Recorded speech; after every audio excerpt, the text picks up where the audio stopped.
இன்னைக்கு ஏசப்பா உங்களை பார்த்து சொல்றாரு, நீங்க என்ன கேக்குறீங்கன்னு மட்டும் அவர் பார்க்கல, நீங்க அவரை எவ்வளவு நம்புறீங்கன்னு பாக்குறாரு. ஒரு சின்ன குழந்தைய நினைச்சு பாருங்க. தன்னோட அப்பா கிட்ட வந்து என்ன தூக்குங்கன்னு சொல்லுது. அப்பா உடனே தூக்கல.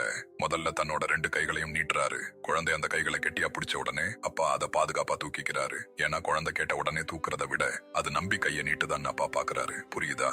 அதே மாதிரிதான் நம்ம வாழ்க்கையிலும் நடக்குது. அன்பானவர்களே, தேவன் நம்ம ஜெபத்தை மட்டும் கேட்கிறவர் இல்ல, நம்ம விசுவாசத்தையும் அவர் பாக்குறாரு. இதைத்தான் வேதம் ரொம்ப அழகா சொல்லுது. விசுவாசம் இல்லாம தேவனுக்கு பிரியமா இருக்கிறது முடியாத காரியம்னு எபிரேயர் 11:6 வாசிக்கிறோம். அதாவது அவரை முழுசா நம்பாம அவர்கிட்ட இருந்து எதையும் வாங்க முடியாது. இன்னைக்கு நீங்க கேட்கலாம், ஏசப்பா என் ஜெபம் எப்போ நிறைவேறும்னு. ஆனா தேவன் உங்களை பார்த்து ஒன்னு கேட்கிறாரு, என் பதிலுக்காக காத்திருக்கிறதை விட நீ என்னை உண்மையா நம்புறியா? விசுவாசம் அற்புதம் நடந்ததுக்கு அப்புறம் வரக்கூடாது, அற்புதம் நடக்கிறதுக்கு முன்னாடியே அது இருக்கணும். அதனால இன்னைக்கு பதிலை தேடாதீங்க, தேவனை தேடுங்க.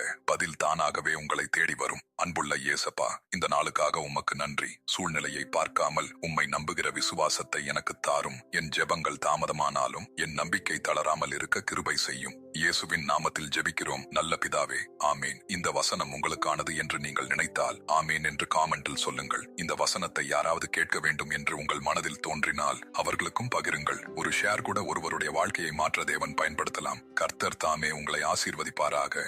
ஆமேன்.